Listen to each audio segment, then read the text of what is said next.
സഖാവ് വാസുദേവേട്ടൻ വലിയ സങ്കടത്തിലിരിക്കുന്നുണ്ട്. ഞാൻ അടുത്ത് ചെന്ന് എന്താ വാസുദേവേട്ട സംഗതി എന്ന് ചോദിച്ചു. അപ്പോൾ മൂപ്പര് മാതൃഭൂമി പത്രവും അങ്ങനെ തുറന്നു പിടിച്ചുകൊണ്ട് അങ്ങനെ ഇരിക്കുകയാണ്. അപ്പോൾ എൻ്റെ മുഖത്ത് നോക്കിയിട്ട് ഇങ്ങനെ പറഞ്ഞു, ഓ ഒന്നും പറയണ്ട എൻ്റെ വിശ്വാ, എന്തൊരു കഷ്ടമാണ്. ഒരു മുതലാളിത്ത ലോകത്തിൽ ഒരു കമ്മ്യൂണിസ്റ്റ് കൂട്ടുകക്ഷി ഗവൺമെൻറ്റിന് ചെയ്യാനൊക്കെ ചില പരിമിതി ഉണ്ടെന്നൊക്കെ നമുക്കറിയാം. എന്നാലിന്ന് പാർട്ടി ചെന്നപ്പെട്ടിരിക്കുന്ന ഒരവസ്ഥ നോക്കുക.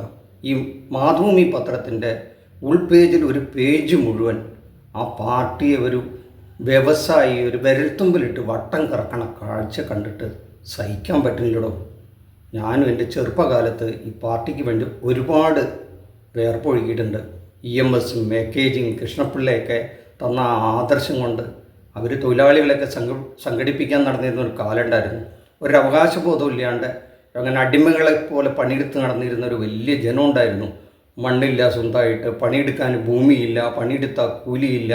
അപ്പോൾ അവരെ ന്യായമായ കൂലി കിട്ടാനും പണിയെടുക്കുന്ന ഭൂമി അവൻ അവകാശപ്പെട്ടതാണെന്നും പറഞ്ഞിട്ട് ഭൂമി നേടിയെടുക്കാനും കുടികിടപ്പ് അവകാശം കിട്ടാനും ഒരു വീട് വെക്കാനും കുടുംബം പോറ്റാനും മാന്യമായി സമൂഹത്തിൽ ജാതിമത ചിന്തകളൊന്നും ഇല്ലാണ്ട് അങ്ങനെ ജീവിക്കാൻ പഠിപ്പിച്ചു തന്ന ഒരു നേതൃനിരയുണ്ടായിരുന്നു. വലിയ വലിയ പണക്കാർ കുടുംബത്തിൽ നിന്നൊക്കെ അന്നൊക്കെ തറവാടത്തുള്ള ഇഷ്ടംപോലെ പണമുള്ള തറവാടത്തു നിന്ന് വന്നായിരുന്നു EMS ഒക്കെ.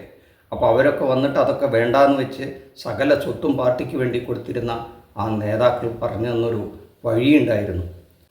അവർ പോയിട്ട് ഇന്നിപ്പോൾ എവിടെ എത്തി നിൽക്കാടോ, സങ്കടം തോന്നുന്നു. ഒരു വ്യവസായി മദ്രാസിൽ നീ കേട്ടോ, അത് വായിച്ചു കഴിഞ്ഞാൽ നമുക്ക് വലിയ സങ്കടം വരും. അയാൾ ഈ പാർട്ടിയെ വട്ടം ചുറ്റുകയാണ്. UK എവിടെയോ ഒരു അണക്കൊഴുപ്പുള്ള ഒരു ചങ്ങാതിൻ്റെ അത്രേ. ആ ചങ്ങാതി പാർട്ടിയുടെ അനുഭാവിയായിരുന്നു, വലിയ SFI പ്രവർത്തകനായിരുന്നു. പണ്ട് ഇവിടെ UK പോയി വലിയ കമ്പനിയൊക്കെ തുടങ്ങി കുടികളുടെ അധിപനാണത്രേ.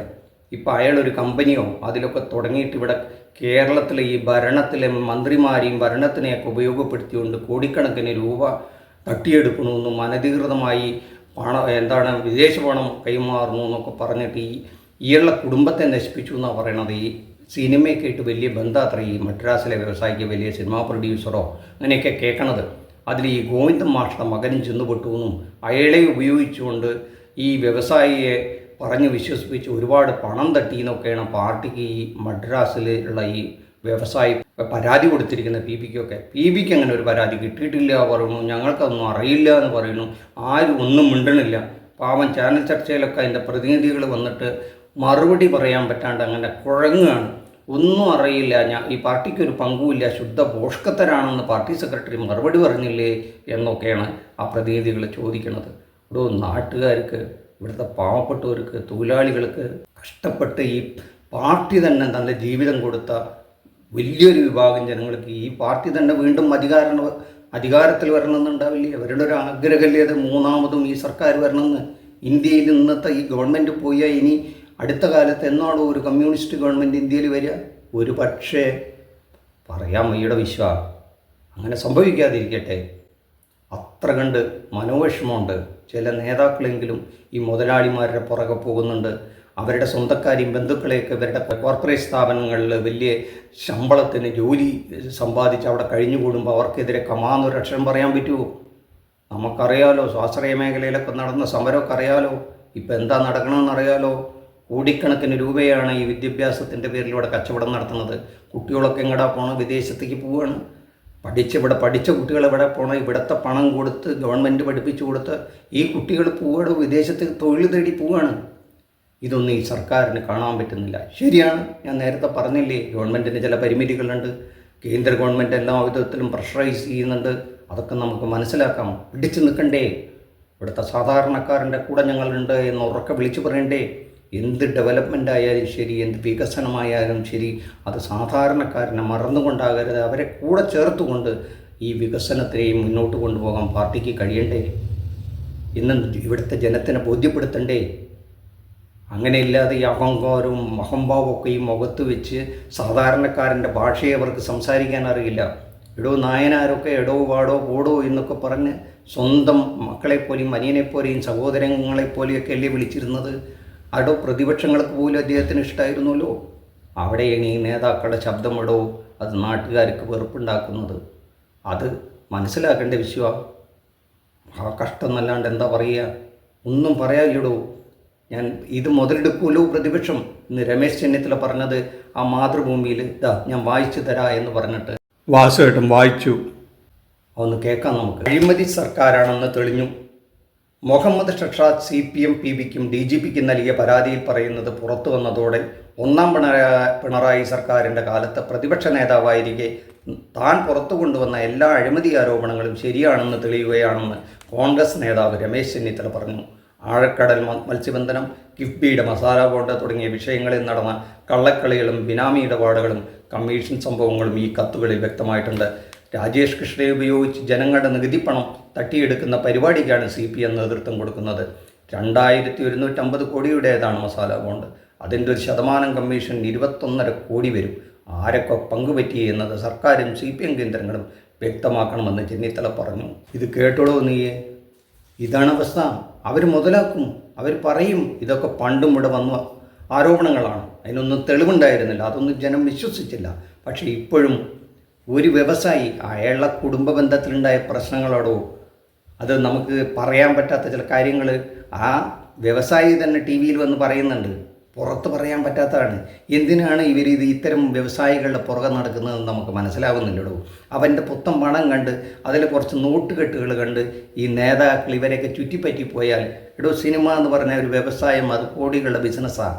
അപ്പോൾ അതിൽ ആളാവാൻ വേണ്ടി നിന്നാൽ പണം വേണ്ടി വരും. ആ പണത്തിന് വരെ പല വിധത്തിലും ആശ്രയിക്കേണ്ടി വരും. അത് തെറ്റായ മാർഗത്തിലൂടെ വരുന്നതാണോ ഈ സിനിമാ വ്യവസായത്തിലെ പല പ്രൊഡ്യൂസേഴ്സും കൊണ്ടുവരുന്ന പണം എന്നൊക്കെ പറഞ്ഞു കേൾക്കുന്നുണ്ട്. എനിക്കറിയില്ല കേട്ടോ അതിൻ്റെ സത്യസ്ഥിതി എന്താ. എല്ലാ പ്രൊഡ്യൂസേഴ്സും അങ്ങനെ ആവണമെന്നില്ല. പക്ഷേ അതിൽ ചെന്ന് പെട്ടാൽ അബദ്ധത്തിൽ ചെന്ന് ചാടുന്ന ഈ ഗോവിന്ദൻ മാഷയുടെ മകൻ അറിയില്ലായിരിക്കുമോ എന്ന് എനിക്കറിയില്ല.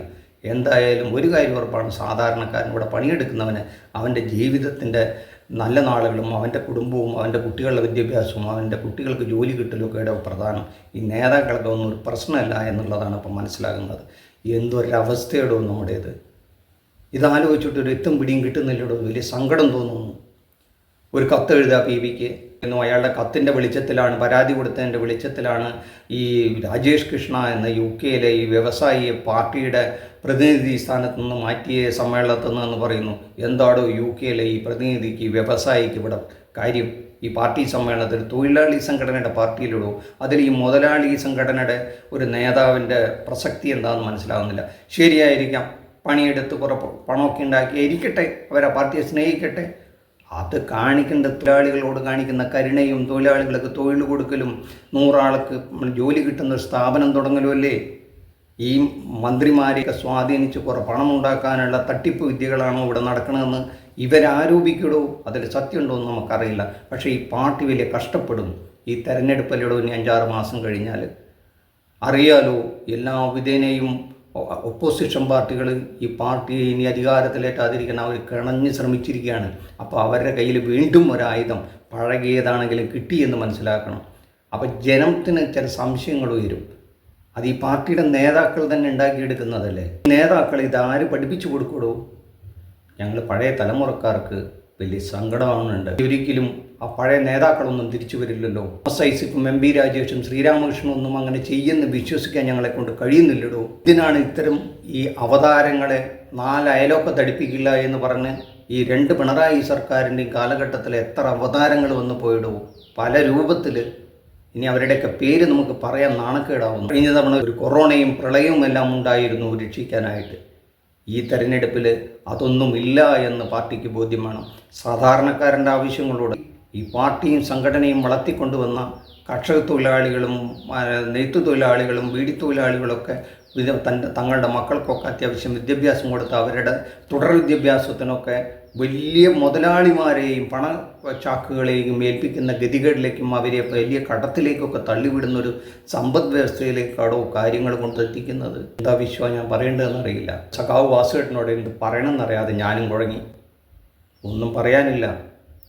വിധിയെ ആർക്കും തടുക്കാനാവില്ലല്ലോ. ലോകത്തിലെ പല കമ്മ്യൂണിസ്റ്റ് ഭരണകൂടങ്ങളും തകർന്നു വീണത് ഇങ്ങനെ ചില നടപടികളുടെ ദുരന്തഫലമായിരുന്നു എന്നുള്ളത് ഈ നേതാക്കൾ തിരിച്ചറിഞ്ഞാൽ നല്ലത്. ഈ വീഡിയോ ഇഷ്ടപ്പെട്ടെങ്കിൽ ലൈക്ക് ചെയ്യുക, ഷെയർ ചെയ്യുക. അടുത്തൊരു വിഷയവുമായി അടുത്ത എപ്പിസോഡിൽ കാണുന്നതുവരെ നന്ദി, നമസ്കാരം.